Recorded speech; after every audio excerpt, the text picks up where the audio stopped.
Hello, everyone. We are here. We are late, but we are here.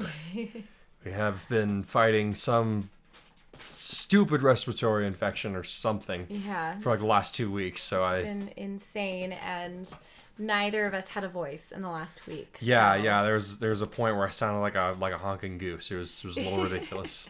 Me too. It wasn't. I didn't have it as bad as him, but it was pretty rough. Yeah. Anyway, let's do some reviews real quick. So we're now. We'll also be taking reviews from Archive of Our Own.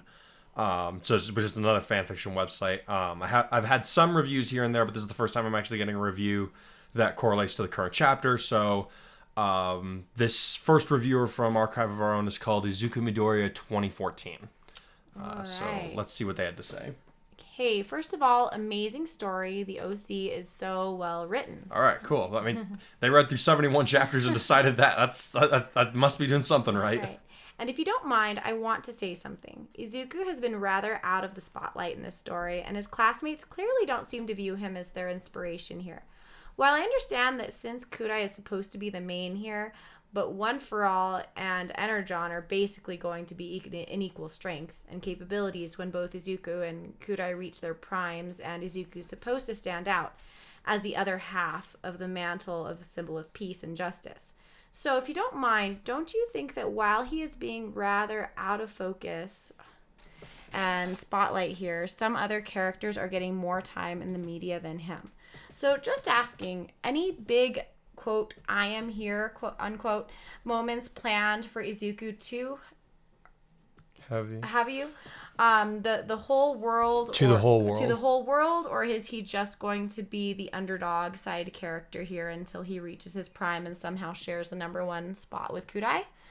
You also seem to be making others underestimate him, and by nearly everyone calling Kurai the symbol of peace and blatantly ignoring Izuku except for those who know the truth about his awe-inspiring power. Well, in the end, it is your story, and even if I think Izuku is being underestimated and overshadowed heavily here, I cannot say anything. Do you want me to pause there? We can finish it because Okay. there's not much after that. Also, ending with saying this is an awesome story, and please don't feel like I'm criticizing your story. It is good, and I just wanted to give my view on some situations here and there. I'll take criticism as long as it's constructive. I don't mind that. Yeah, I suppose. I mean, I don't know. Do you feel like Izuku's being overshadowed? So I think that since this is a new reader that probably hasn't heard a lot of our podcasts and behind the scenes, something that's important to note from this story is that Joe's basically writing exercise here is he's taking an element and throwing it into the original story and looking at ripple effects. And so Izuku is still the awesome hero he is, and he has still had all the awesome moments. And I think the only reason that Kurai is overshadowing him a little bit is because a lot of Izuku's scenes stay exactly the same as in the show. Yeah, he doesn't get like a whole lot of media attention in the show originally. The main reason that I have Kurai be seen by the media more is that more than any of the other classmates too, is that he already kind of had a pre-existing relationship with the media. It wasn't a good one, and the dynamic has certainly shifted in recent months.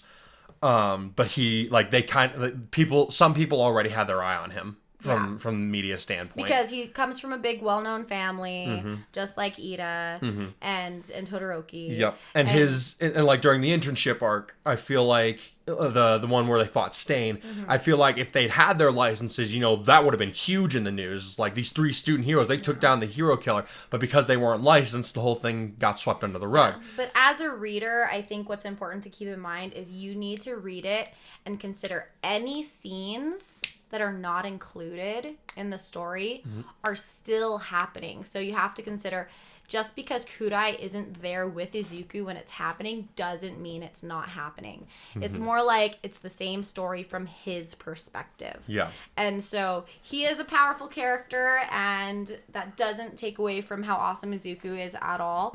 But you have to think, okay, now they're on different sides of town, or they're in different parts of the building. Yep. Different things are happening. They did get to work together to take down the Yakuza boss, Yes. which was really cool.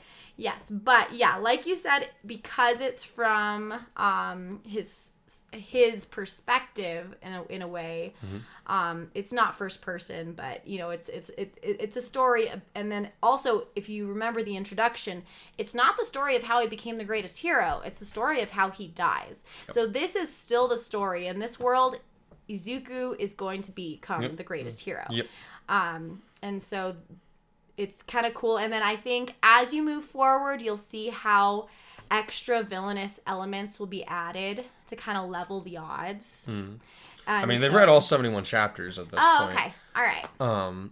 I think probably one of the things that prompted this was unless I'm understanding it wrong, was the interview that happened in the last chapter. You know, like I could have had Deku in with the interview. Yeah. But the reason I didn't is because Kurai knows Deku wouldn't do very good in front of a camera. Yeah. But, I mean, I think also keep in Otherwise, mind, he definitely would have had him in there. We are also massive Izuku Midoriya fans. Oh, yeah. And yeah. this is not written from, oh, he sucks and we want to replace him. Not at all. No, not at all. Not at all. I want their friendship to kind of complement his character, if that makes any sense. At this point in the story, they know Kurai's background. They know what his quirk was meant for. And so the whole idea behind the story is, what if one of those creations that was meant for evil didn't want to be evil and he wanted to be good, right? And so that's the whole idea that sparked the story. And so we absolutely love the canon. It's awesome. And if there's a scene that is left out that's just an awesome Izuku scene, it's probably because we think it's so perfect. It didn't need to change. It didn't need to change. So anytime you're in that place, yeah, like the whole fight with pause, Deku, Stain, Todoroki, and all that was an amazing fight. I didn't want to touch that. Yeah. So pause reading, click on that episode, watch that part, and then keep reading. And then keep going. It still fits into the canon, most likely. Yeah. Unless it's a scene where Izuku's heavily involved. Yeah, like, I think the one exception to that rule is, like, Deku versus General Criminal is just, like, it was good, but I don't really feel I didn't really feel like it. I didn't really feel like I needed to cover that. And, like, yeah, it's a cute side quest, and he's able to work on the what did he call the power when he the Delaware Smash Air Force? Yeah, the Air Force thing. Yeah. So that's cool, and in the show, like it's not my favorite arc. I think that Joe and I go back and forth on this one because Joe loves that arc. I love the school festival arc. I thought the whole Gentle Criminal thing was kind of weird. That to me was the low point. But I get that they kind of still needed a villain to be happening in the background because it is a superhero show. So and like this show does a really good job at using any quote unquote filler episodes to be character development episodes. Yeah. And that can definitely be considered character development to a certain degree because you're seeing that there's a lot of time skips in My Hero where they've been training and learning and you can't really, there's not a lot of exciting stuff happening, kind of like if you're reading a J.K. Rowling book. Yeah. Right? And so I think that gives us a little window into, okay, if we were going to slow down and look at the kind of things that are happening to them at school in between these huge events, this is what their life looks like. Yeah. I don't know if that covers it, but I'm so glad you're here and you're reading. Yeah. I'm glad to have new readers always. Sorry we're late posting a new chapter, but it will be up very soon. Yeah. So thank you, Izuku Midoriya 2014 for your review. We hope we see you again in the next podcast. So we're now going to switch over to our fanfiction reviews. All right, Bonsai Latte. That is an amazing handle. I have no idea who that is. I think that's a new reader. No, it's not. No. It's Mir. Mir. Oh my gosh. She just. I think it's her goal to change her handle like every podcast, if not every other podcast. I love it. That is okay. You know what? If you come up with a good handle, change it. I used to change my Twitter handle like on a weekly basis. So Robin, like we were on Discord one day, and Robin just like started roasting the crap out of one of her handles, so she changed it. Oh, but I like Bonsai Latte. That's great. That's a good one. That's adorable. Okay, Bonsai Latte. I liked Mina telling the people on the other side of the camera / TV screen that Kurai was all hers for the taking. little laughing face. Also, Kurai seems to have a lot of crushing fans. I could have guessed as much. Did any of them come across that way? Like the people on the other side of the TV, like did any of them come across that way to you? Genuinely can't remember, sorry.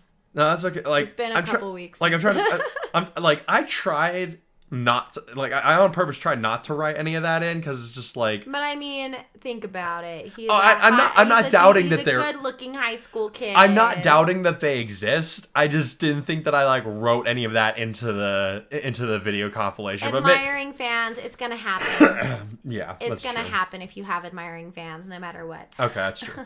This was a really nice chapter. Thanks for everything, and sleep more. I think I posted this chapter at like 1 a.m. when I couldn't sleep one night. Nice. So, yeah. I love how even though everybody's in different time zones, they know that it's 1 a.m. for us because you guys have your Discord. Yep. All right. Thank you, Bonsai Latte. Mm-hmm. Joe Clone. I'm writing this the day we watched the movie together. Yeah. Awesome to experience that with you. I'm now ready for the next arc. Yeah. I really liked this one. Main thing being the interview. It was so wholesome throughout the whole thing. Loved it all. I like Akurui's idea of chakra points for Deku. That very well could lead to alternate moves in his style. Could do. Yeah. Like that's kind of the idea. Yeah, I really enjoyed the interview. Like. For reasons beyond like trying to help Kurai's view of the media, I thought it was also a good way of showing like where his like especially with Ida, like how far his relationships have come. Because like Mina's always in his corner. She's had his back the whole time. Like that hasn't always been the case with Ida because of their differences. Yeah. But I like showing that they've like had this time to heal and come back together. And I think that just the fact that he's needing that stability with him because he's feeling shaky about the whole thing, but he knows he's got to do it. Yeah. It makes sense that he's got Mina and Ida because of course Ida can give the perfect textbook answer.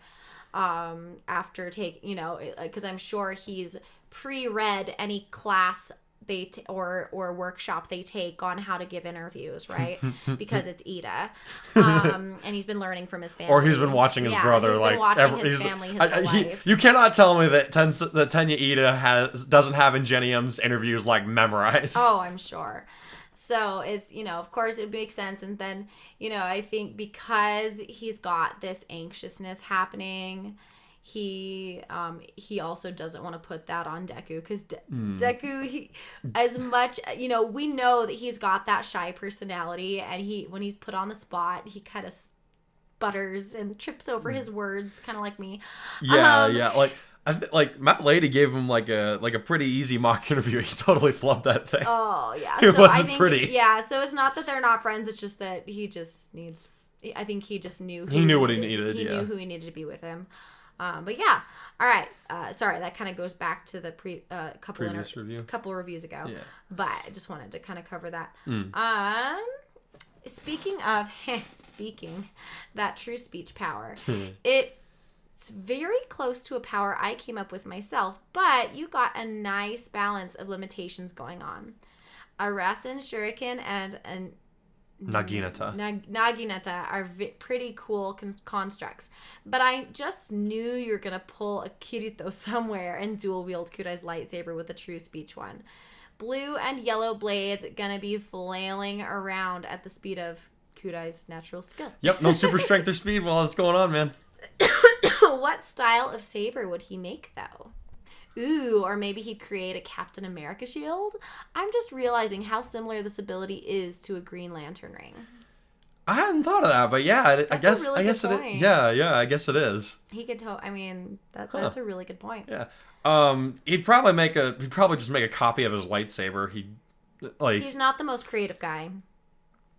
I wouldn't say that. No, he's a great being a good strategist. And he's helped some of the other students with their hero costume designs. Yeah, but there's a difference between creative problem solving and like the kind of creativity that a Green Lantern has. Okay, all right. Right? All right. Like he's very logical. We've known this from the get-go. That's true. And so I don't think he's the most because you almost have to have like an artistic brain to be a good Green Lantern, in my opinion. Okay, yeah. I don't know. That's just my weird opinion on Green Lantern stuff. I love Green Lantern, by the way. Anyway, let's see. Okay. Also, the secret is out. Glad to see Ida and Hakurui so happy. Sweat drop smile. Not feeling too good about the build up to ruin. It's like a very meticulously crafted house of cards that I know you are just waiting to demolish. You're not wrong. Well, thank you, dear clone.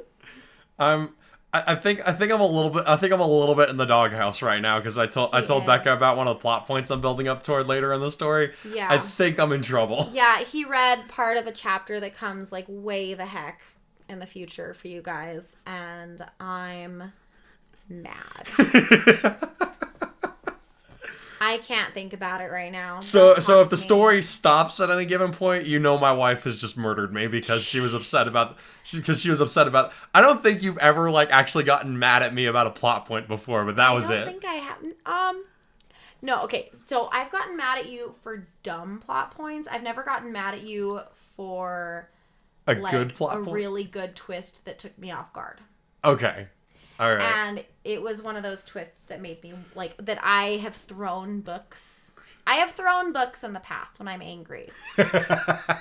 This one, like, I don't know if you guys have read the Maze Runner series, but when I read the second Maze Runner book and there was a major like betrayal, I got very upset and threw the book and refused to continue reading it. Now, that being said, if I wasn't married to you and I was reading the story, I'd probably keep reading the story because there's a lot of investment here. But no, I'm still a little bit salty. So if that comes across, I'm going to stop talking about it right now, though, because I'm going to give something away. Okay. All right. All right. Thank you, Joe Clone. Thank you for the review. All right. Hey, Light Hero Kaiser. Most interesting, great chapter. Wait, mate, can't wait for more. Nabu Island. I remember my time there. That was fun. Like, don't say anything else about it. This one, I can't read. Sorry. This is one part I don't want to reveal. Why? Because is that where me, Izuku, and the other 4 legendary heroes prove that we're worthy of the... I said don't! Is holding a white lightsaber at Kaito's neck. Don't reveal it! I actually just finished the first season of Rising the Shield Hero, so I kind of understand some of the stuff that he's saying now.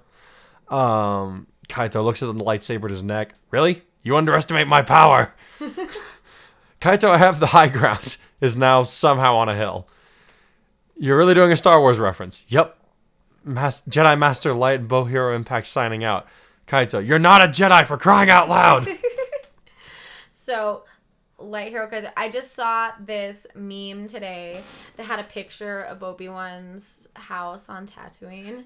He lives in an Anakin-proof house. I just realized Obi-Wan lives in an Anakin-proof house. Surrounded by sand. It's surrounded by sand and on the high ground. What? Why do you have to jump in on my... Sorry. Okay. I gotta say, one of my favorite moments in Kenobi was just this unspoken moment where, like, Vader's, like, about to bury Obi-Wan alive, and he's just looking down at him in the pit. And he doesn't even have to say it. His whole body language is just like, who's got the high ground now, bitch? Oh, my God. But then, I don't know, the body language in that scene, oh, man, we could just do a whole podcast on that. So I better not get on that tangent, because I could go on and on. There's a lot of Kenobi haters out there. I enjoyed it. I enjoyed it. I loved it. I loved it. Little Leia was awesome. We still haven't seen Andor. I know we're behind. We're kind of we'll get with there. Black Clover right now. We're Black Clover, Spike's family. That's what we're going through right now. Yeah. So we'll get. I know. I will get back on it. All right. Last but not least, we've got Silly Kurai in. Not a very long chapter, but there's a lot to unpack here. He says as he begins a very essay. Long review. Okay, first off, love the return of the Blast Him Explode burn. Yeah, dude, I love the Blast Him Explode. Like, that one's not my original joke. I read that in another fan fiction, and I was just like, this is hilarious. I'm using it. I wish I could credit the original writer, but I, honest to goodness, don't remember who it was. And shame. Well, I've seen it in... Here's the other thing. I've seen it in a couple of different fan fictions, so I don't even know if the one that I first read it in was the original creator of the joke. Coined it. Yeah. I don't know who made the joke originally. I thought it was funny. My Hero Academia is not mine, but I'm making a story out of it. So there. Yeah, it's not like any of this. Like all of this is copyrighted material. So except for my character. Let's see, or characters. Okay. Second, your integration, or perhaps it's more accurate to say setup, of the second movie's plot feels like it fits in perfectly with the flow of the story. I really like that we're getting a couple of chapters to move into the new arc, as opposed to suddenly being thrown in head first. Yeah, I agree. This feels much more natural, so kudos to you there. Well, thank you. Yay, yeah. See, I agree there. You guys know, how I am with anime movies. I'm not gonna say it again, but I love having a segue into the continued canon, because it does feel a little awkward in the story since it's not, it's canon, but it's not manga material. So. Yeah. So, I enjoy using, like, again, I can't really use the word filler chapters here because there is important stuff happening.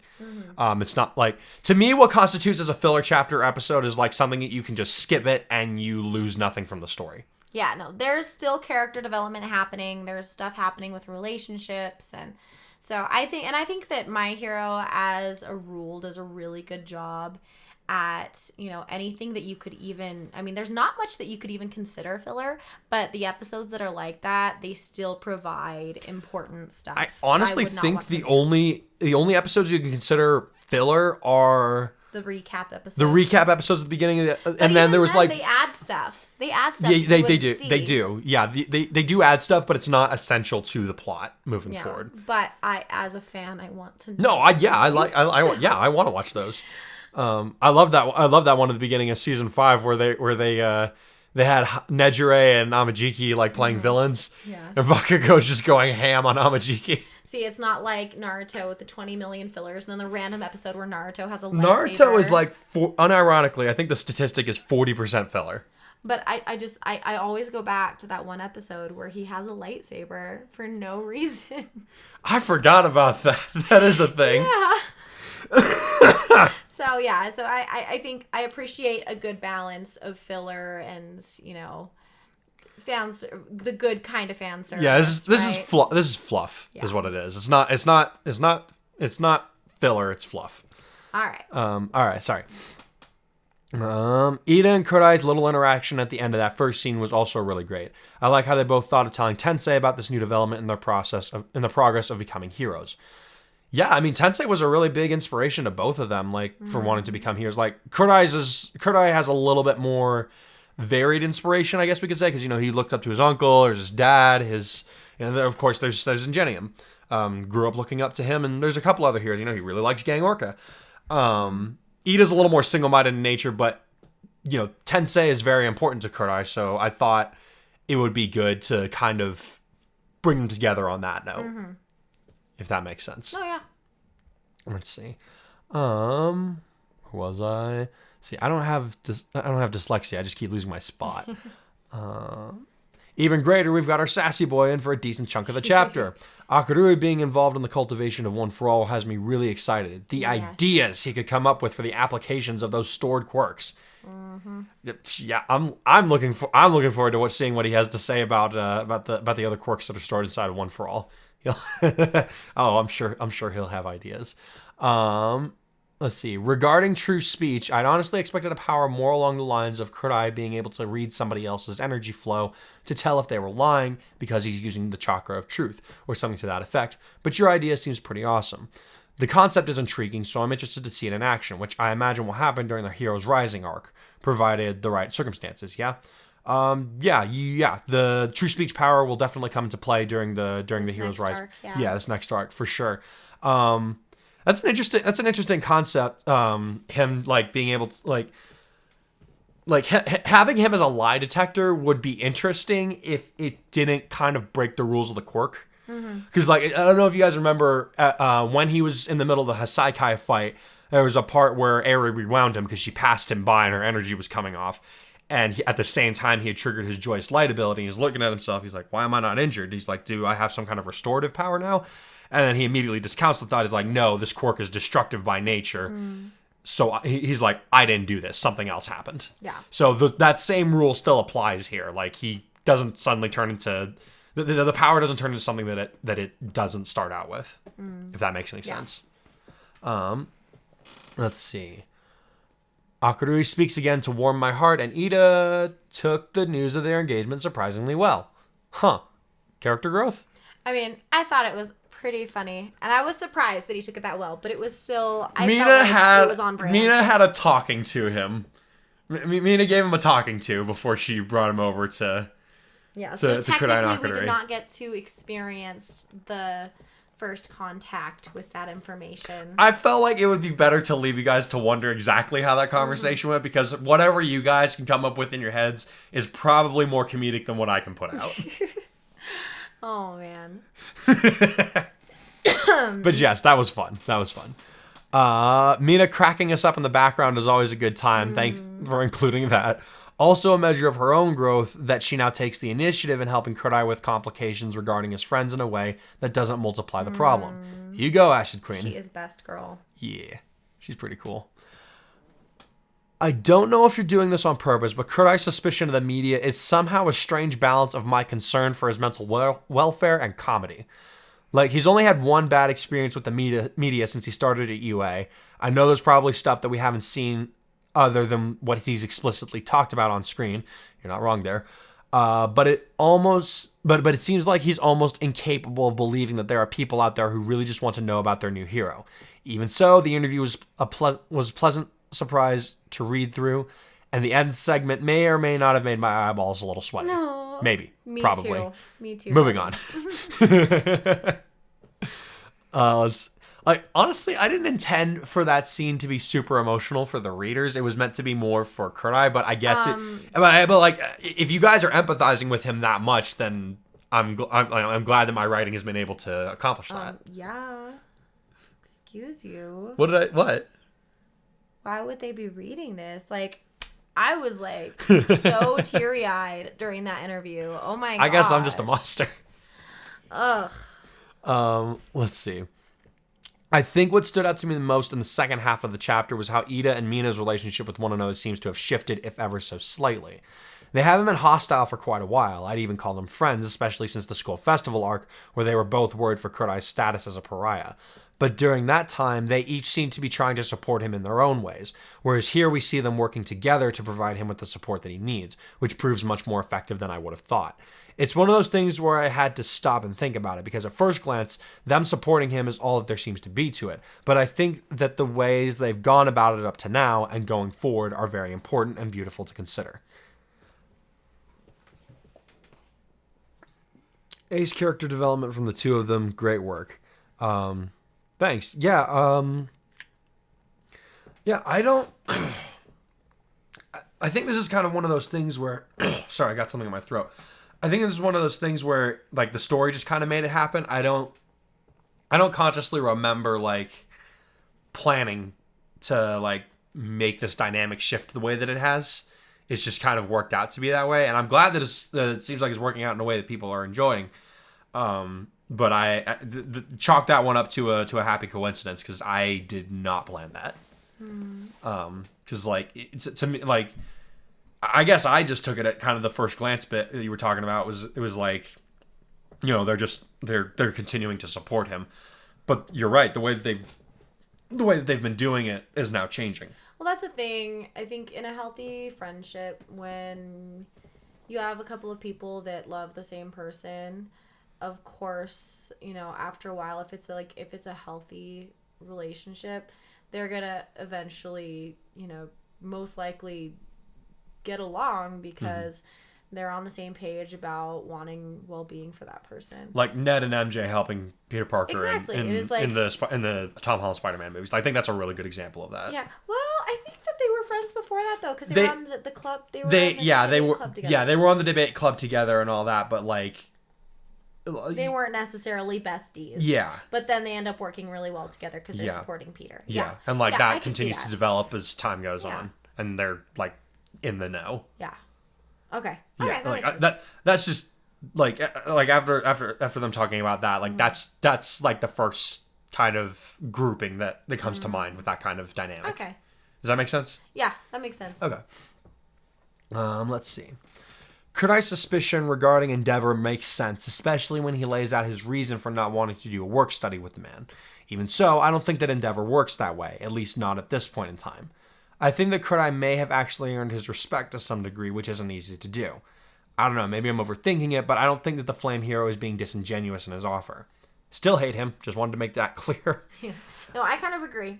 But of course, Kurai has, I think we sometimes forget at this point, like, he's got this really intense dislike for Endeavor because of everything that happened with his uncle. Mm-hmm.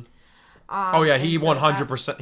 He 100% blames Endeavor for his uncle dying. And that's a hurt that doesn't go away quickly, and he's still not healed from that. So, that along with Endeavor being an incredibly unlikable person does not help, right? And so, of course, his perspective of Endeavor is going to be ever so slightly skewed. Now, we know that Endeavor genuinely is trying to change. It's just hard to like someone with a past like his. Yeah. So, because there hasn't been a lot of, like, apology for his horrible actions.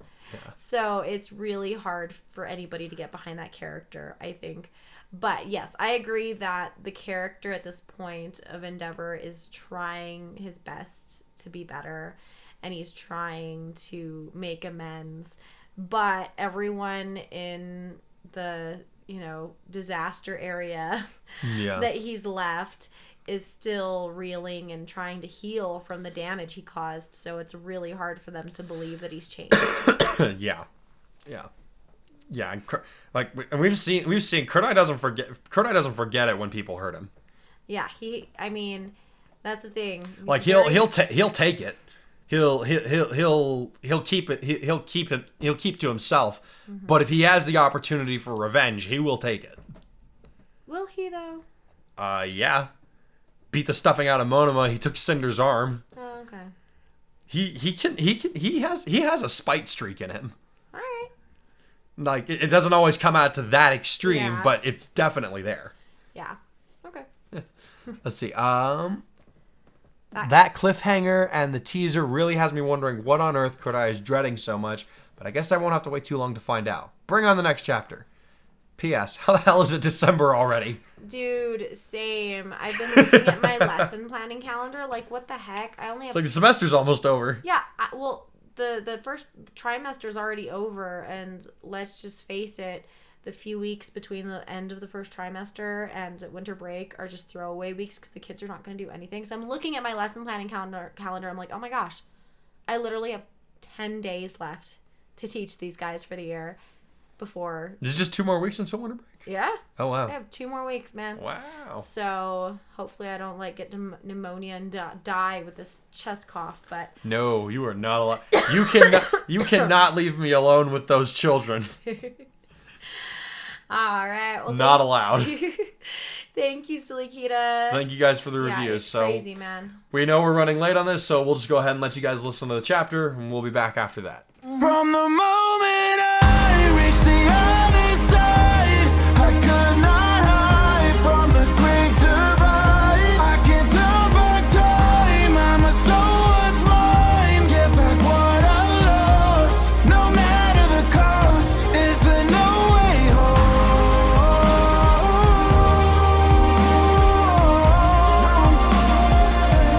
Is there no way home?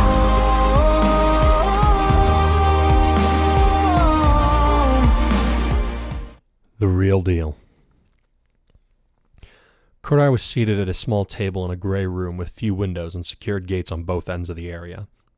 He could hear the stern voices of the guards reprimanding some of their charges, and sincerely hoped there would not be an altercation, because the last thing he needed was for an inmate to cause trouble while he, a provisionally licensed hero, was present and capable of doing something about such a situation. He knew that it had taken a lot of pull from Fat Gum to arrange this meeting on such a short notice, so the last thing Kurai wanted to do was endanger the man standing in the hero community with his actions. I'm just glad he agreed to do me this solid, Kurai admitted to himself as he found his eyes wandering the drab room again.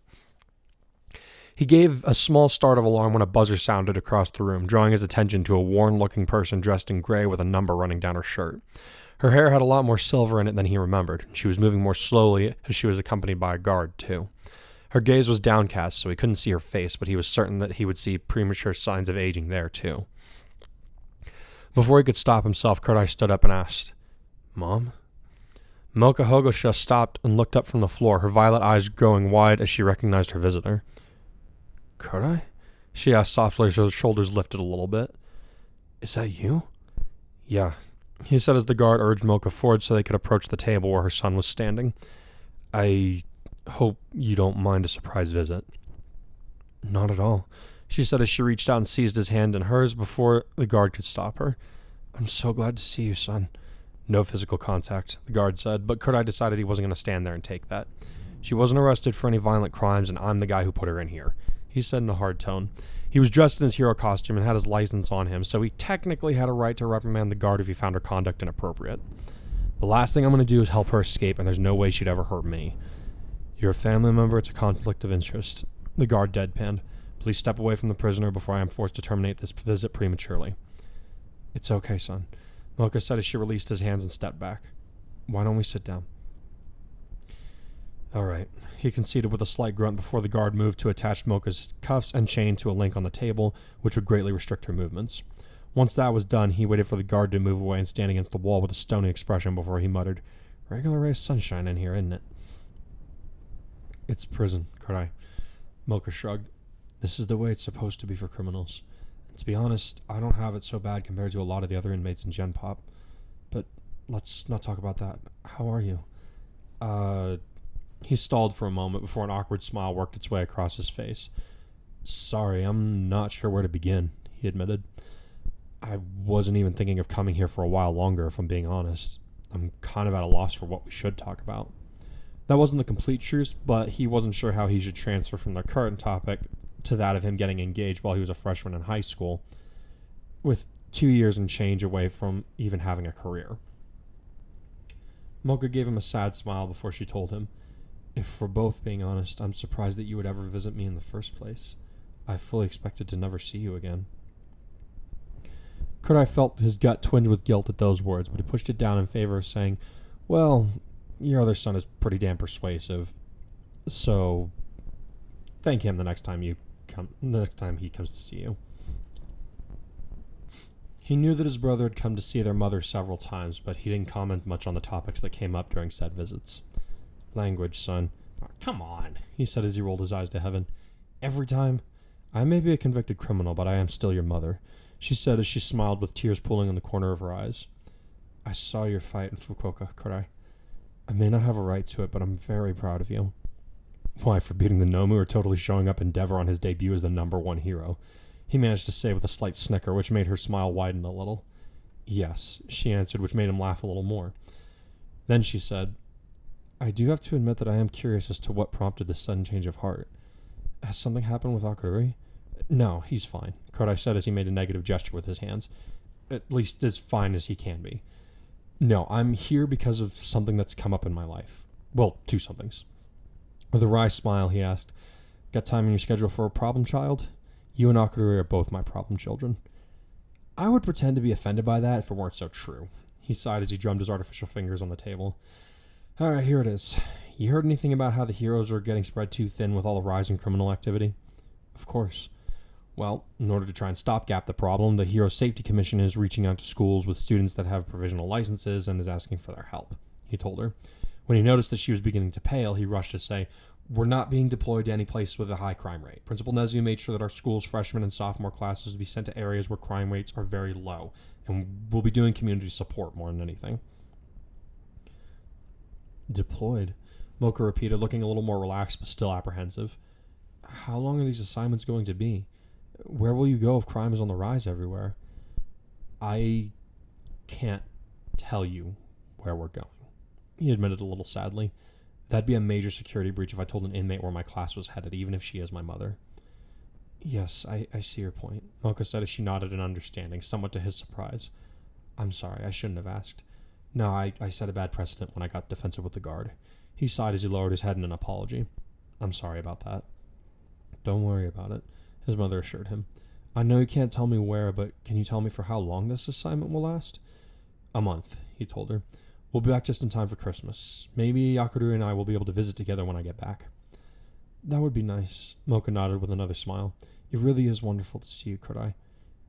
Even though I'm the one who put you in here. His words were delivered softly, but it was easy to hear the amount of self-loathing that they contained. Son, you were right to put me in here, his mother said, bringing his attention back to her so that he could see the kind smile she was giving him. Your father and I wanted to do what was best for you, but as all parents do, we made a mistake. Every mistake has consequences, and now I am simply paying the price equal to the crime that was committed. If your father were still alive, I know he would say the same thing. After all, it's what he dedicated his life to doing, enforcing the law, even if it was hypocritical in nature. Oh, I'd prefer to have a selfish hypocrite of a father as opposed to an honest murderer. Kurai sighed. Suppose there's that. I'm sorry, what? His mother said with a frown. That's a reference to a song from Naruto. He answered with a dogged shake of his head. Sorry, bad time to be bringing up my childhood obsessions. Perhaps, but I suppose it's comforting to see you acting like yourself in spite of everything that has happened. Mocha said with a slightly quizzical smile on her face. Speaking of which, you said that something else important had happened? Oh, yeah, he said as he reached up and scratched his head nervously. 5 minutes. The guard called from the other side of the room. Kurai drew in a breath to tell her where she could stick her 5 minutes, but was stopped by his mother saying, Don't even start, son. Yes, ma'am, he said as he subsided, knowing that causing a scene would do nothing good for his mother, nor would it extend his visiting time. Okay, here it is. Mina and I want to get married as soon as we finish at UA. His mother blinked in surprise several times at her son, though he was unable to tell which emotion exactly was causing the silence that had afflicted her following his declaration. You okay? Talk to your Aunt Sakura the next time you go to our house, she suddenly said, her eyes still wide with apparent surprise. Tell her the news, and she'll have something from me to you. What? Mom, this isn't happening anytime soon. Kurai chuckled, still unsure as to what was going through his mother's mind at the moment. If you somehow have some kind of wedding present arranged for me, I can wait. It's not a wedding gift, Mocha said with a shake of her head, but it is something that I wish I could give to you in person to celebrate with our family. Just do me a favor and bring Ashido with you the next time you come to visit without Akari, alright? Mom, what's up with the cryptic delivery? Kurai asked with a confused expression on his face. What did you get me? It's something from both me and your father, his mother said, which got him to shut up immediately. Before Mocha could say anything else, an alarm began to sound throughout the building, and the shouting in the background intensified. Oh, come on! Kurai growled as he looked over his shoulder. Can't I go anywhere without something violent happening? Sorry, Hikari, but we have to go into lockdown, the guard said as she approached and began to undo the fastener that was keeping his mother chained to the table. You'll need to leave with another guard. Kurai hesitated, but when his mother met his gaze and nodded, he smiled a little bit. Balls to that, he said as he stood tall and turned his back on the two women. I'm a hero, so I'm not leaving until the situation is resolved. You can't just... I can and I will, Kurai said as he approached the gate where sounds were coming from, reaching into his pocket as he went. As soon as he reached the entrance, he held up his hero license to the guard and said, I'm a hero, let me through so I can assist in containing the situation. The guard nodded and allowed him to pass without any protest. From the shouts coming through the radios, it sounded as though someone had gotten jumped up on a quirk booster and was now trying to kill members of a rival gang in the yard. As Mocha watched him go, the guard asked, Is he seriously going to run in there without any backup? Did you not see the footage from Fukuoka the day that the hero billboard charts were announced? Mocha replied as she was led away. None of those inmates stand a chance against my son.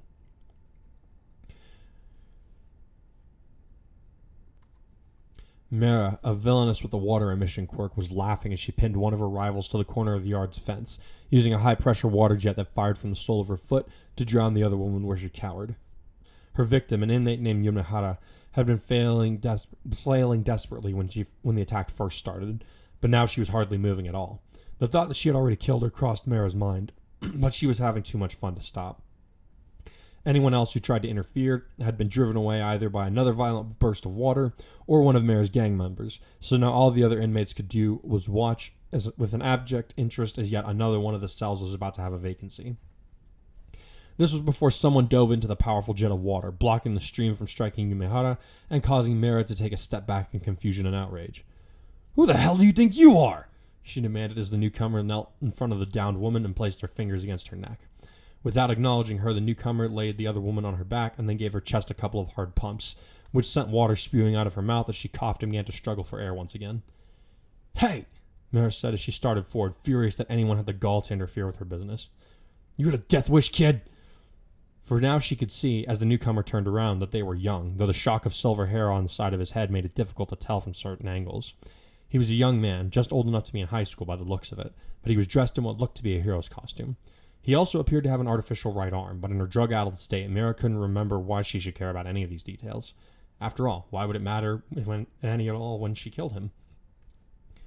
Get lined up and go back to your cells, he said in a tone that had the ring of authority. Shifting his gaze slightly, he broadened his address to the entire yard as he said, all of you. No one ignores me when I clink, thump. Kai's metal fist slammed into Mina's face, knocking her senseless and sending her unconscious form crashing into the waterlogged grass beneath her. The speed at which this had happened surprised many of the inmates. Most of them hadn't even seen it actually occur. All they knew was that one of the prison's biggest bruisers had been flattened in a single blow, delivered by what looked like a child hero. Seeing their reluctance to get moving, the young man took a couple of steps forward before he told them, I am the guardian hero Kai. If you know about the events of the Nomu attack in Fukuoka, you know that I'm the guy who made Endeavor's ultimate move look like a birthday candle compared to a bonfire. I'm sure there are those among you who don't find me intimidating, but I don't really care. If you don't get your asses in line to go back to your cells on your own by the time the guards arrive, know that it will be my personal pleasure to knock each and every one of your teeth in. By the end of the proceedings, it turned out there was not a single inmate who didn't believe him.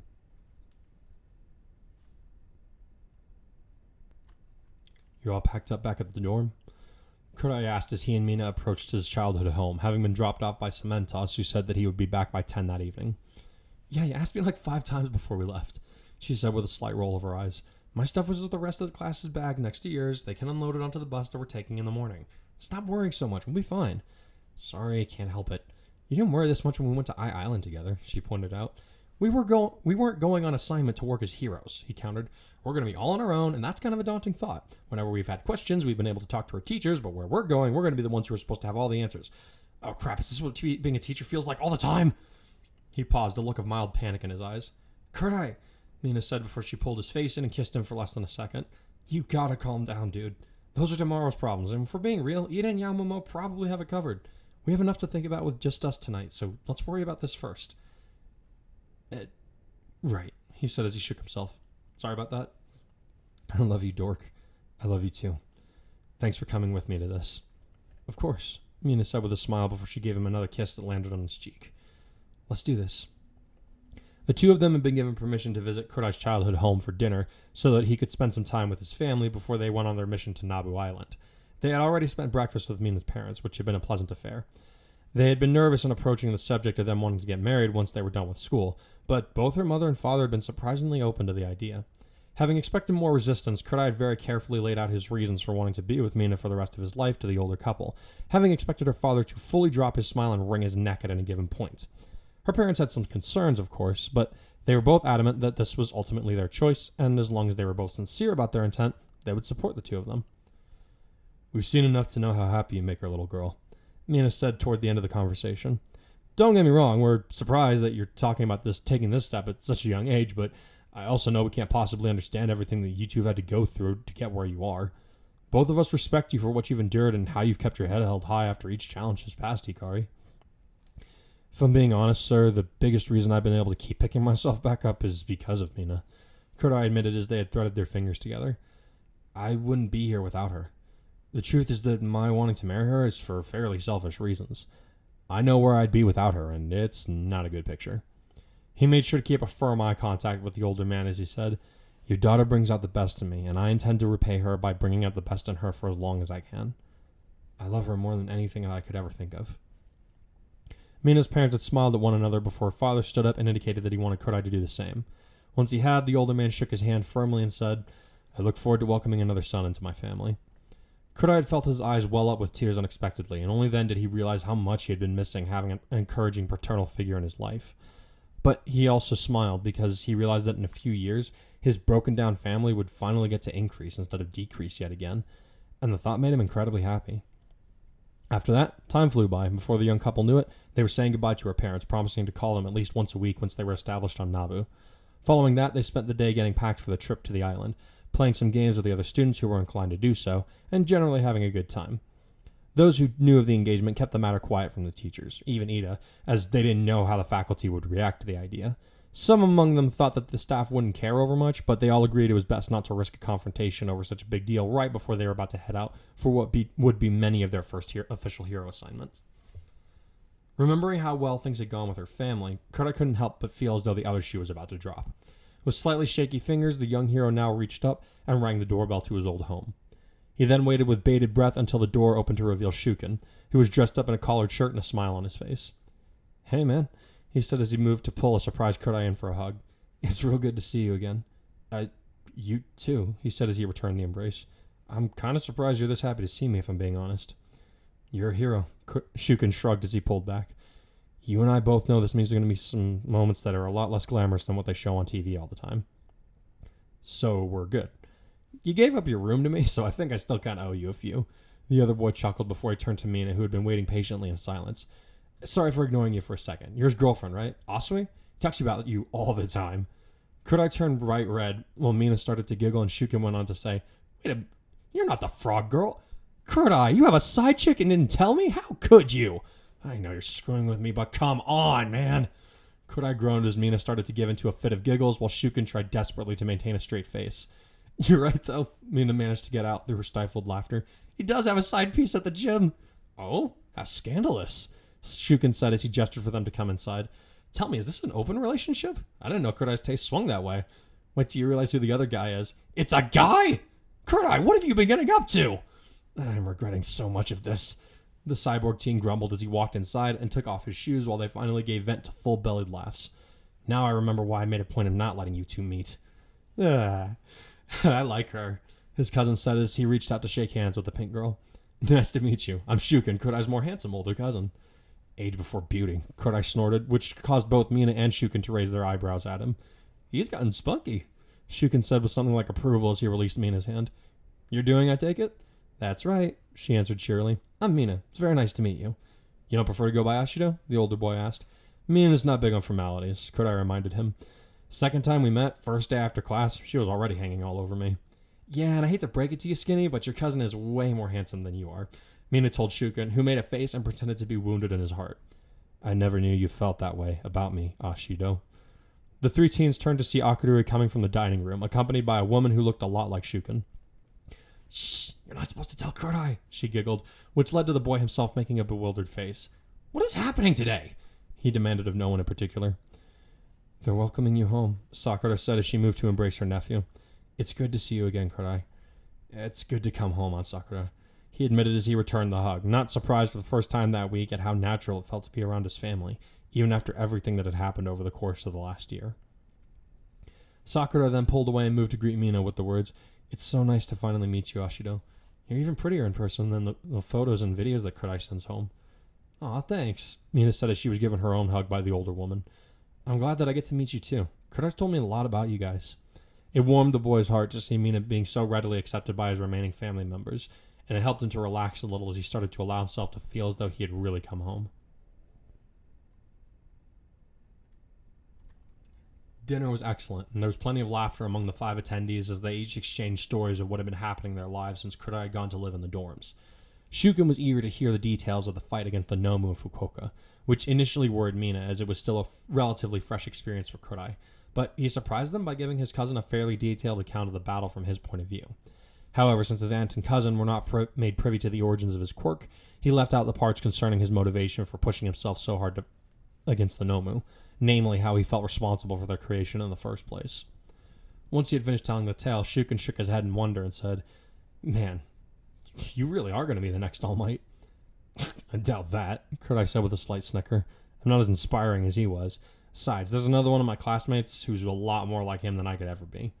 I can't, smile every time I face danger, Dude, do you remember when All Might first came on the scene? Shukin insisted as he laid down his utensils, having finished with his dinner. There was that video of him saving over 100 people from that awful wreck and collapsing building. That was just the beginning. The man became a legend. What's your point? Kurai asked as he tilted his head quizzically. Come on, man, Shukin said as he rolled his eyes with a grin. Look back at your hero career, which has already begun before you're even out of school. You survived an attack from those League psychos, managed to hold off a Nomu that took All Might to beat, then went on to win the sports festival only a couple weeks later. Then you fought alongside Gang Orca, took down one of Japan's biggest human trafficking rings, got the bastard that killed Dad put back in jail. Thanks for that, by the way. You're welcome. Following that, you stop a major terrorist attack on Island, which culminates you in fighting alongside All Might himself. Akudori was the only reason I didn't get myself killed doing that. You still did it, and even knowing the risks. After that, you survived another attack from the League, and even if you weren't totally handy about the way that you escaped, Shukin! Sakura said, looking mortified until she noticed Kurai trying to contain his laughter. I'm sorry, but that one was pretty funny, he admitted as Mina rolled her eyes at him. Point is, you survived, emerged stronger for it, and then you got your provisional license, all of which led to you interning under Fat Gum and then putting away the Shiai Hasaikai after personally introducing their leader to the dirt. And now we got you doing stuff like that? He held up his phone to display a video clip of Kurai's final attack against the Shadow Nomu, as he went on to say, people are already talking about you. It's not just in the comment section of videos like these, man. I hear folks talking about your debut in school and in the mall, even now, weeks later. That does sound a lot like when All Might began his career. Sakura said, having calmed down after she realized Kurai wasn't going to take offense at his cousin's joke. Shuken may be onto something, Kurai. Whatever happens, happens. Kurai shrugged as he set aside his own utensils. Honestly, I never planned on getting this much acclaim as a hero. I just want to do my part for our community to the best of my ability, like Dad and Uncle Shiro did. Your father and Shiro never wanted to be rewarded either, but their hard work made them stand out to their peers, Sakura told the boy. They were rewarded for their efforts, and rightly so. If this is what your best brings to the community, you shouldn't shy away from the praise that they give you. You've certainly earned it. Just don't go getting a swollen head on us. Shuken grinned as he put his phone away. If you start acting too big for your britches, we'll end up with a repeat of that time at the beach where Tensei had to save our sorry hides. You shut up or they'll never find your body, Kurai said quickly. You know the consequences for violating our oath of silence. Besides, if I remember correctly, we were in that mess because you... Boys, Sakura said with the roll of her eyes. Not at the dinner table, please. Wait, I gotta know, what happened on this trip? Mina said excitedly, her dark eyes shining as she leaned in her seat. Come on, spill. Sorry, but he's right. We all took an oath of silence. Shuken said as he placed a finger over his lips. I'll take the secret to my grave. Oh, come on. Mina pouted before she appealed to her boyfriend. Sweetie, you really think I'm going to be the one to tell you what happened? Then I'll have to go to my favorite source, she said as she crossed her arms and turned to Akadori. All right, buddy. What'd you guys do what'd you guys get up to that Ingenium had to bail you out? Ingenium didn't do much, Akadori replied. Tensei saved our butts. What does that even... What's the difference? She asked with a bewildered face as Sakura turned away as if to hide a smile behind her hand. That's all you're getting out of me. We swore a blood oath to never speak of that day. A blood oath? Mina asked with a raised eyebrow. Seriously? Yep, Shuken said as he held up his right hand to display a faint scar on his pointer finger that had been made by a knife many years ago. Signed to rock with our blood and everything. We have matching scars to prove our sincerity. His tone indicated that he was mocking their past juvenile sense of honor, but Mina also knew that he was being serious and that she would never get him to talk. You mean we all had matching scars? Akadori typed out before he pointed at Kurai, who was holding up his metal hand with a dry expression on his face. What do you know about that? He said with a mischievous tone in his voice. I don't have the scar anymore. Does that mean it doesn't apply to me? It applies until you die and you know it, Shuken said as he pointed his stiff finger at his cousin. I already died, does it count? Dude, your heart didn't stop. You never actually... I saw your dad, Shuken. The laughter that had been going around the table suddenly stopped as all eyes swung toward Kurai, who had fixed his eyes on his cousin and was suddenly wearing a somber face. The skinnier boy shook his head a couple of times before he asked, You saw Dad? What, like a dream? No. Kurai answered slowly as he shook his own head. It wasn't a dream, man. What I saw, it's beyond anything a dream could ever conjure up. I don't know how to properly explain it, but I know what I saw. When I died, your dad was the one welcoming me into the afterlife. Even Mina had never heard this part of his narrative concerning his injury before, so she was just as surprised as everyone else. Now that Kurai had let out the beginning of his revelation, he found that he couldn't stop himself from spewing out the rest of the narrative. The doctor said that I nearly flatlined only for a few seconds, but up where I was, time moves differently, or something to that effect. I was able to spend a few minutes with him, long enough to pass on a message from him to you guys. To his aunt, the boy said, he wanted you to know that he's watching over us and that he sends his love. Turning to Shuken, he said, as for you, he said to cut it out with the... He paused, aware of the fact that his aunt had her gaze fixed upon him before he said, stop going through Grandpa Totoki's stuff. Shuken's jaw dropped in response to that while Sakura's eyes narrowed at her son. Hoping to steal the conversation away from his cousin's trespass, at least temporarily, he turned to Mina and said, he also told me that it wasn't crazy to be in love with you, even at our age. Said that he'd been in love with Aunt Sakura ever since they were in middle school, and that I shouldn't let anyone tell me otherwise about how I feel for you. That is true, Sakura murmured, though she kept a stern gaze leveled on her son, who quailed silently as he realized that, explicit accusation from Kurai or not, his smoking habit had just been found out, and that he was in for it later. I took a lot longer to come around to him, but Shiro pursued me from a very early age. How come you never talked about this before? Akudori asked. Kurai shifted uncomfortably in his chair as he made the reply. It's not exactly easy talking about how I died, especially when the doctors say I never experienced a bodily death. I'm just used to being shut down whenever I bring up the subject to people. Guess I didn't want to have you guys look at me the same way that all the hospital staff did when I tried to talk about it. Kurai, you should know better than that. Mina scolded him, but she did so in a gentle tone.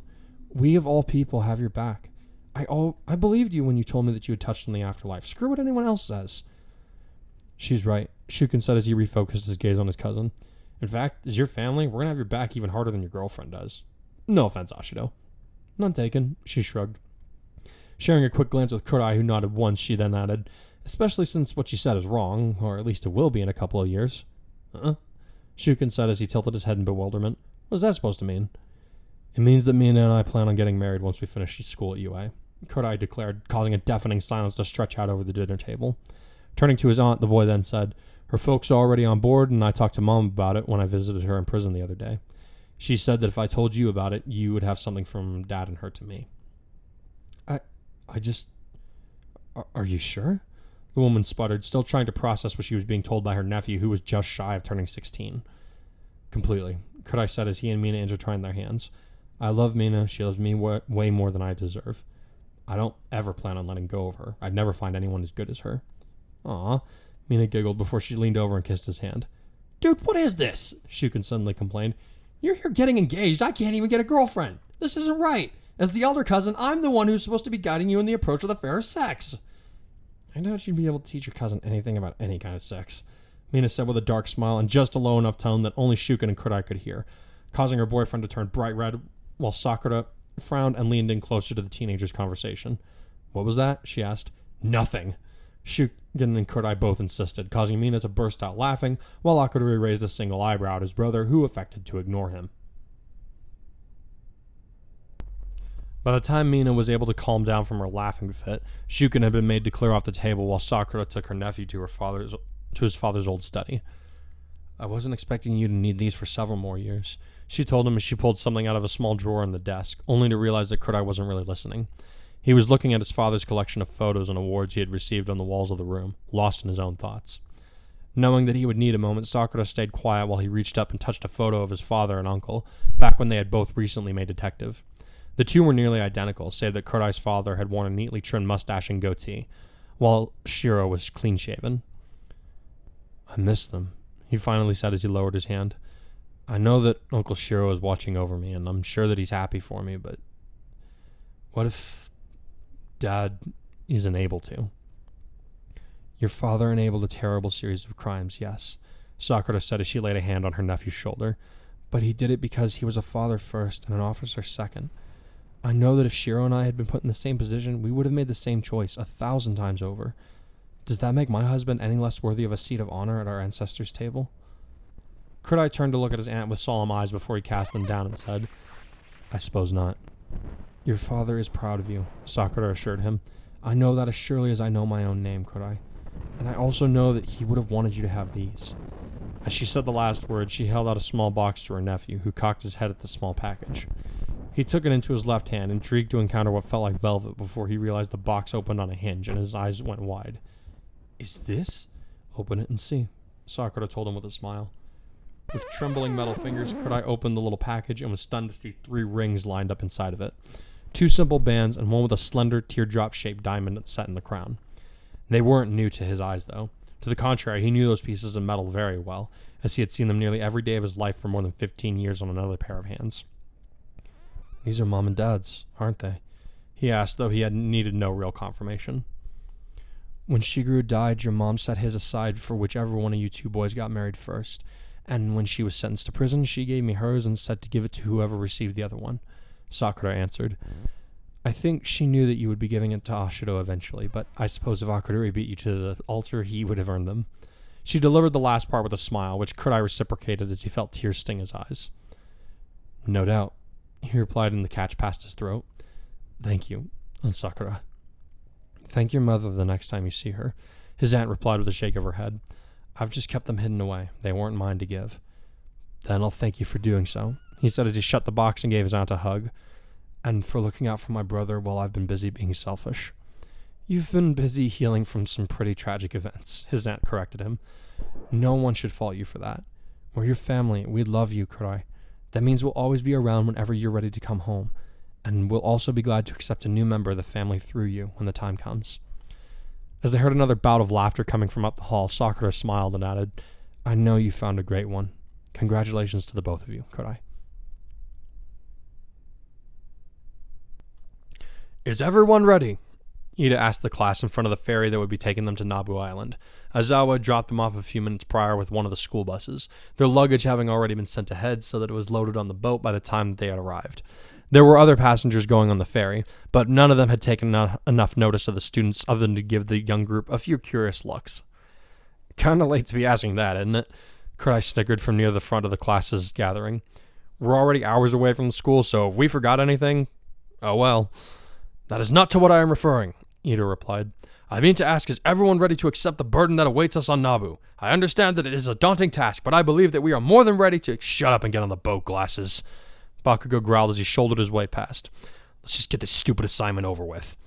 The rest of the class allowed a ripple of laughter to wash over them, some of them because of Ida's crestfallen expression having been brushed aside, and others at the fact that Bakugo was irritated that he likely wouldn't be able to use his license to blast any villains for quite some time.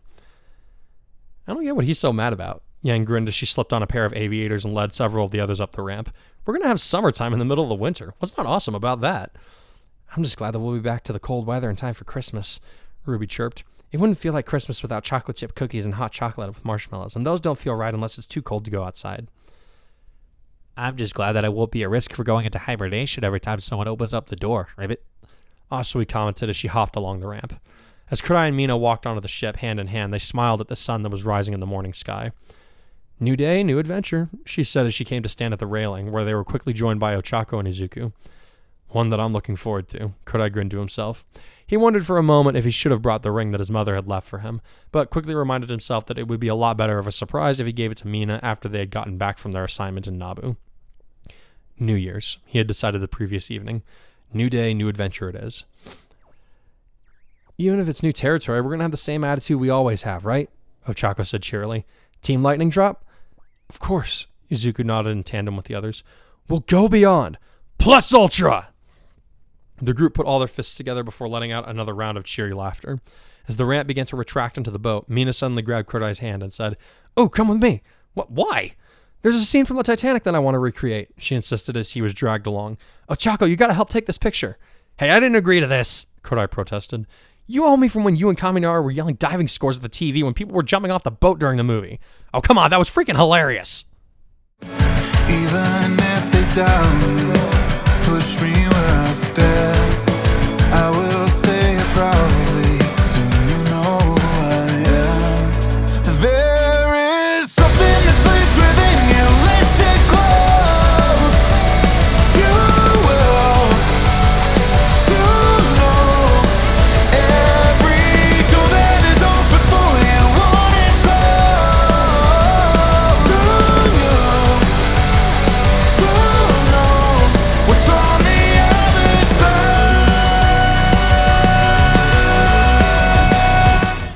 So that was I liked that chapter. That was really fun. Yeah, it was. I mean, that was another pretty it was intense but feel good at the same time. I feel like it started out pretty intense. Yeah. And then I tried to make it feel a little better as time went on. Yeah, well, the apprehension of going to see his mom, I felt that. Oh my gosh. But that went really well, I feel like, as well as it could be expected. Yeah.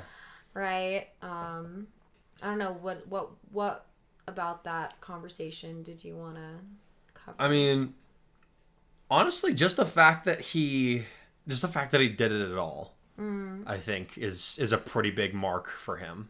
Yeah. Well, I mean, that's really painful. Yeah. I mean, That's we one were of the just hardest talking. things. I mean, we were just talking about in the reviews. It's like he doesn't forget it when people do him a bad turn. Mm-hmm. And to put it bluntly, his parents kind of screwed him. Yeah, well, they were trying to save him. They were trying to Give do him what a they good thought. life. They were trying to give him a good life, and he understands that. But the reality is that decision ended up costing him quite a bit. Yeah. And so it's hard for him to get past that. Mm-hmm. But he he decided to go and see his mom. So chalk it up to Kurai for being a convincing little bad word.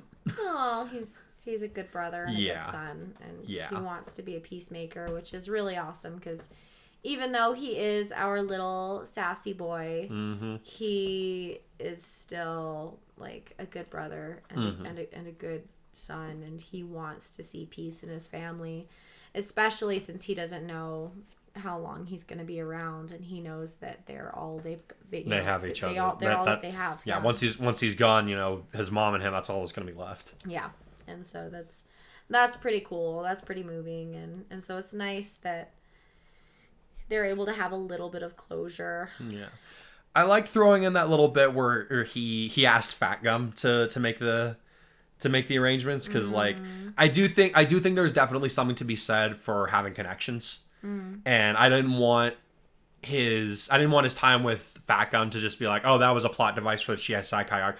No, he's still in touch with Fat Gum. They get in touch from time to time.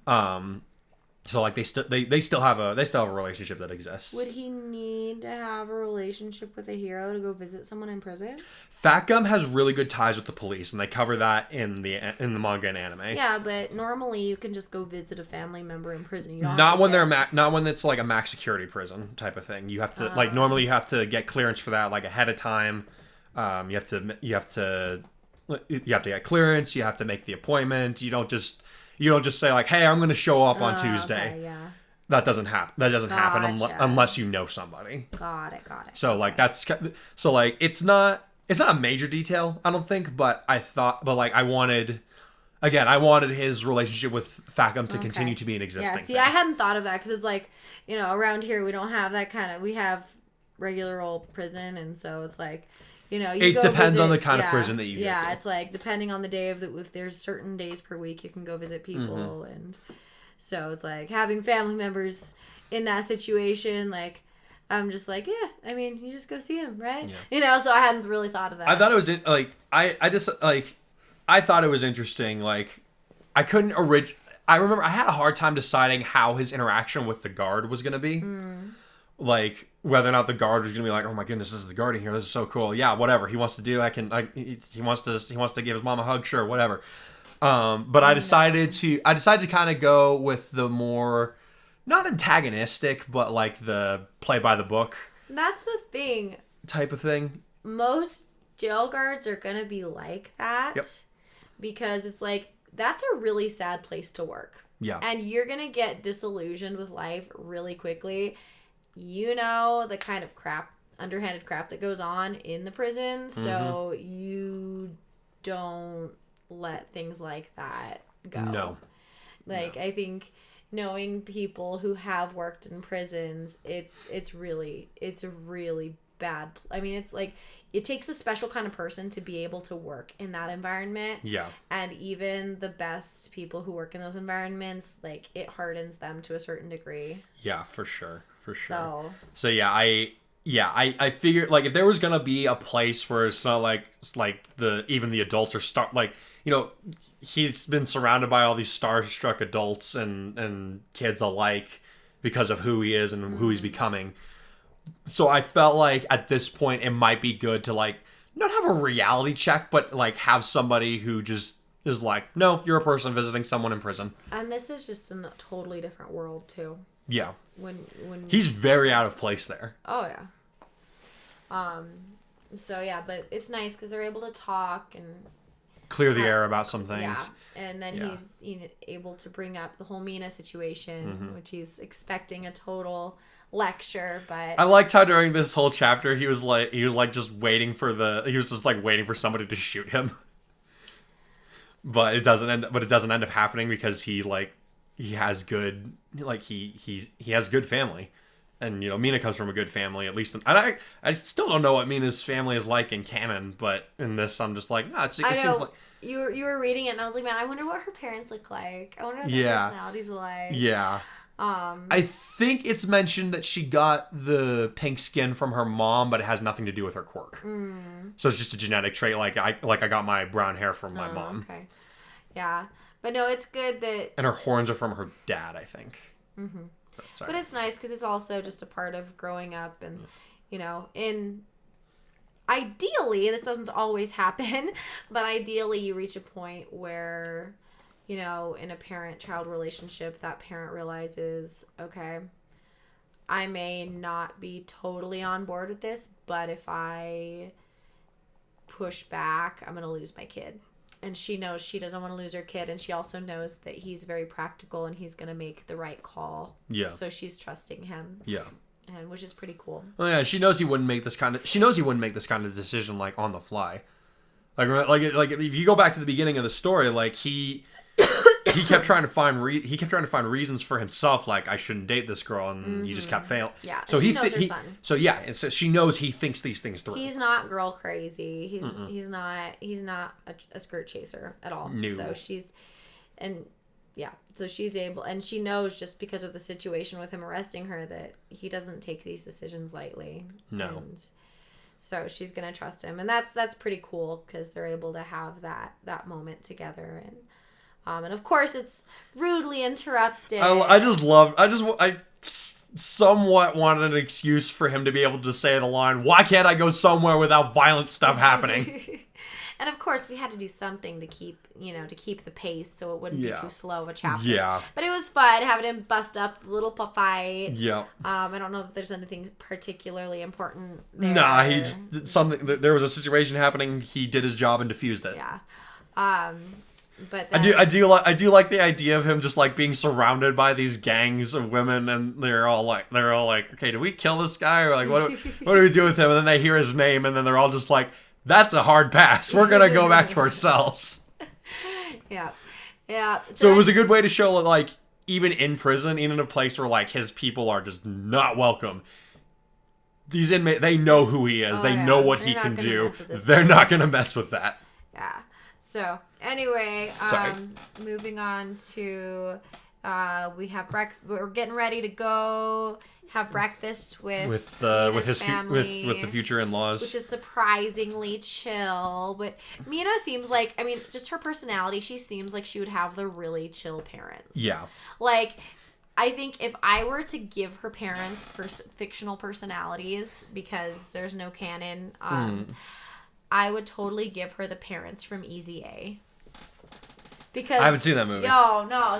So you guys who've seen the movie Easy A, like you've shown me clips, so I kind of have an idea of what you're talking about. She's got like these super chill parents. Clearly, I mean, borderline ex-hippies. They're not like too crazy, but they're like really chill in their parenting style, and they're really funny. Mm-hmm. And I'm like, Mina has to have a really funny family because of just the way she is and the way she is with authority, and because she's just really happy-go-lucky and mellow, but she's grounded because she knows she's loved. Mm-hmm. So I mean, she's very self-assured. So I'm like, I just picture her with parents who are kind of hilarious and supportive and sweet, like she is. If I have any regrets in the progression of the story so far, I would say that I kind of regret like not showing more interactions with Kurai and them, because like he has been over to her house, like he has met them before, and like and they've talked and stuff, but I just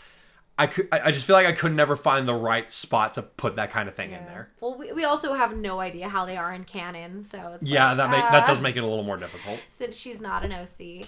But anyway, that's how I would picture them. But yeah, it goes pretty well. And then we have the apprehension building as he goes to see his aunt and cousin. Mm-hmm. Mm-hmm. Yep, things went well with his mom. Things went well with the future in-laws. He's just waiting for something to go wrong. Yeah, but of course. And then he gets greeted with the roast fest of the century. Oh my gosh, Mina and what's the Shukin are hilarious, especially with Akurui thrown in the mix. I would have been blushing constantly in that situation, but it was great because Mina, she's got brothers. She knows how to banter, and it's hilarious. Oh my gosh! I just love that Shukin opens up with like, "Wait, is this your side piece?" I know. I love. Mina doesn't even get mad about it. She's just like, "No, I'm gonna one up this." No, he absolutely reminds me of one of our friends too. Which one? David. Yeah, I could definitely his see that. Personality definitely reminds me of him, especially when he was younger. So it's just extra funny to see them interacting. And Yeah, that was that was a conversation that I'm laughing as I'm writing it. oh yeah, Like, and that doesn't happen. That honestly doesn't happen a whole lot. Like, I'll write stuff and I know it's gonna come across as funny, but I don't very often write something and I'm laughing while I'm doing it. yeah. But it's totally on brand for Mina too. I can just, because she's so spunky, I can totally see her carrying these conversations in the situation if it were canon too. So I don't think it's off the mark at all for her. No. And then of course it's Precious that Aunt Sakura gives him the rings. Yeah.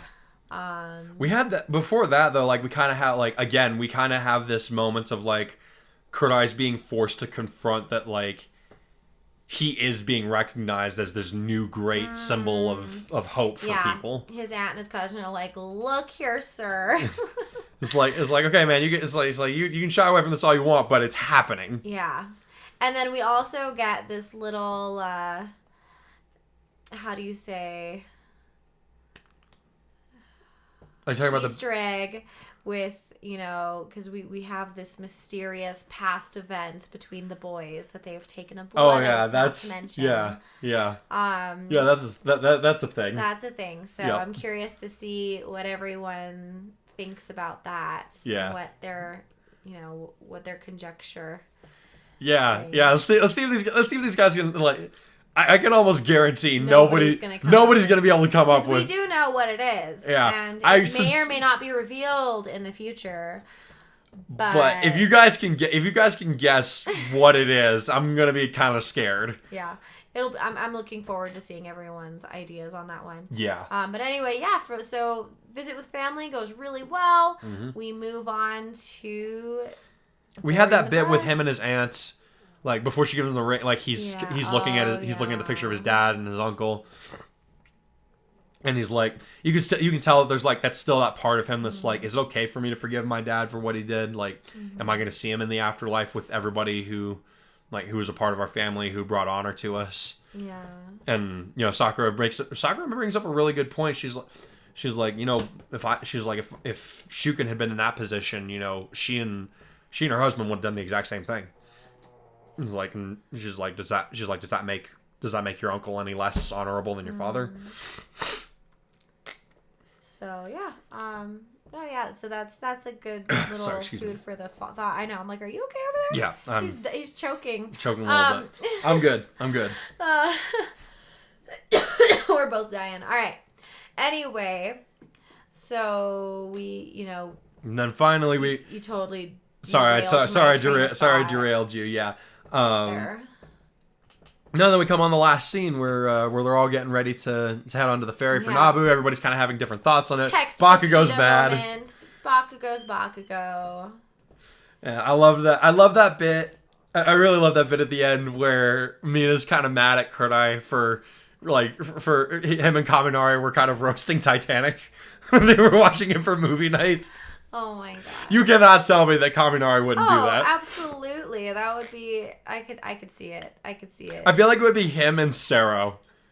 Like if they were gonna roast a movie, I feel like it's him and Sero that would be ringleading that. Yeah. Oh yeah, absolutely. And then there'd be Ida like in the corner being like, "Let us enjoy the movie. Shut up." Bakugo, shut up! Stop yelling at everybody. You shut up! Would Bakugo even be watching it with them? He'd probably be on his phone or in his room if they were watching that movie. Do you know the canon reason why the author didn't let the other students into Bakugo's room? Why? Because he's a very big fan of shoujo manga. Do you know what that is? No. It's romance manga. No. Yep, he's got a real big collection of it. So he would definitely 100% be watching Titanic. He would be really low-key about it. He'd be like sitting in the corner pretending to hate it. But I can guarantee you he would be watching it. That is the most amazing thing I have ever heard. The wild thing is, I'm even a member of like Bakugo fan clubs on Facebook, and I still haven't found this. What the heck? Yeah, it was in like one of the. What the I heck? can't remember if it was in like one of like the author's notes or one of like the the fact books or whatever, but that's why he didn't. That's why his room wasn't shown during the room contest. Yeah, not gonna lie, Bakugo is my one fictional guilty crush. For sure. I'm not gonna lie. He's a jerk. He's a total a-hole, especially early on, but... A-holes can grow up. Yeah. No, it's... So, like, I don't mention this at any point in the story, I don't think, but, like, I feel like Mina just kind of roasts Star Wars whenever No, I have covered this. Yeah. She's like, you're obsessed with Star Wars. This isn't healthy. So she just like roasts the crap out of Star Wars whenever she's watching it with him. So like this is his way of getting back at her. Anytime they bring up a rom-com, he's just gonna sit there and roast the crap out of it. Oh my gosh. But Mina's more into like she's more into like classic horror, isn't she? She's into her taste in movies is fairly varied, actually. Is it eclectic? Because I know she's like into the not Parasite, Venom. No, Alien. Alien, yeah. I knew it was one of those weird nerdy things that I'm. Yeah. One of the few nerdy things that I'm not into. Yeah. No thanks. But yeah. No. I liked. There were just all these little things that I liked getting to touch back on in this chapter. Yeah. Like. So hopefully, that being said, we can get everybody stoked for the next one. Yeah. You guys know. I've said it 100 times. I'll say it again. Heroes Rising is like one of my favorite pieces of My Hero Academia. Isn't it what partially inspired this story? No. No. No, I got like once I saw the movie, I was really excited to get into it. Okay. But I've been planning the story since before that movie. Oh, okay. I couldn't remember. Yeah, no, I'm way out of. It's been a weird few years. I don't know. My timeline's all screwed up. I don't even know what's canon anymore, you guys. But yeah, no, I love the 3 My Hero movies. I don't think any of them are bad, but this one's definitely for like I think it was like for like a year. It had 100% rating on Rotten Tomatoes. Dang. Like the other day I looked at it, it's still like in a 91. Even so. But like yeah, I'm like those guys are mean to anime movies. Yeah, oh yeah. They're mean. I'm like that movie got 100 and like the audience score was like no, this is what it was. The audience score gave it 100 and an opening weekend it had a 92. Okay. Which is still really impressive. Oh yeah. No, I love that movie. For sure. Yeah. I can't handle it. It makes me cry. I think the moment that always gets me in that movie is not the final fight. It's when Katsuma runs in to save his sister because they use the same animation style as when Deku ran in to save Bakugo. The same camera angle. Same camera angle. Like it's not the same music. But something about the way that music hits in that moment is just the movement. The movement. Yeah. So it's the same camera angle, but it's in reverse. Deku ran right to left. Katsuma runs left to right. Okay. But there's parallels. I don't know if there's symbolism in there, but I'm sure there is because the artists. I mean, a lot of these artists have been doing this, and there's a lot of parallels that are supposed to pull on your heartstrings. I went and watched the extra the behind the scenes stuff on the Blu-ray, and Clifford Chapin and Justin Briner, the voice actors for Bakugo and Deku, are hilarious because I didn't know that. Apparently, they have this ongoing competition as to who can finish their lines first whenever they're recording for My Hero Academia. And Clifford Chapin, like apparently the production on this one was kind of rushed. Like they had to do it in like 2 weeks or something. Oh my god! That all the lines were for the English version. Yeah. And so like they had to watch. They basically had to watch. They watched the movie each like one time, and then they like got to then Colin Clickenbeard started directing them. Yeah, it was like they didn't do it at their usual recording studio. They all had to like fly into Texas, which was one of the reasons it was rushed. Okay. I don't know what the reason for that was, but it was one of the things they talked about on the Blu-ray. And he's just like teasing Justin the whole time. He's just like I watched the movie first, I finished it first, and I like every time he took a break coming out of the booth for practice his lines, I was like, oh no, I was like, hey man, did you get to the big scene yet? Did you finish? He's like, calm down. The last line that Bakugo's voice actor had to record for that film was the Detroit Smash. And he blew his voice out completely for 3 days. Oh my god. Like he screamed that hard for that line. I'm like, that's dedication. that's also not healthy. Be careful, dude. Oh man. But I'm like, that's like, and like they interviewed like 6 or 7 of the voice actors, and like you can tell like all of them, they're just like, this is a special movie. Like they were all so into it. It was really cool to watch. Nice. All right. Well, hey, that being said, I think that's about it for this. Is that it for this? Yeah, that is it for this chapter. So, all right. So we'll be. Do we have any scheduling differences with the holidays coming up? Let me pull up my calendar here real quick. I think that New Year's Eve falls on a Saturday. So we're just going to do our New Year's special release on the normal day. All right, cool. Yeah, so in a couple weeks we'll do a regular one, and then we are going. And then for the New Year's special, we're gonna get some of the people from Discord. We're gonna have them on for a group chat. This is news to me. Didn't I tell you about that? No, you did not tell me about No, we're gonna try and get Last Robin Sorry, on. I know I have no excuse because I'm in the Discord. I just never open it because. We're gonna try and get Last Robin on if he can finish reading the story up to this point. Yay! And then I think Joe Clone might be joining us as well. Sweet. All right. We'll see if Silver can also join it. Awesome. We'll see how many people get. I don't want to have too many people because then it's just going to devolve into chaos.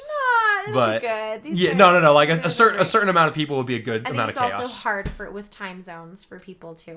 That is true. Yeah. We do have a few people who are not in the States. This so. is true.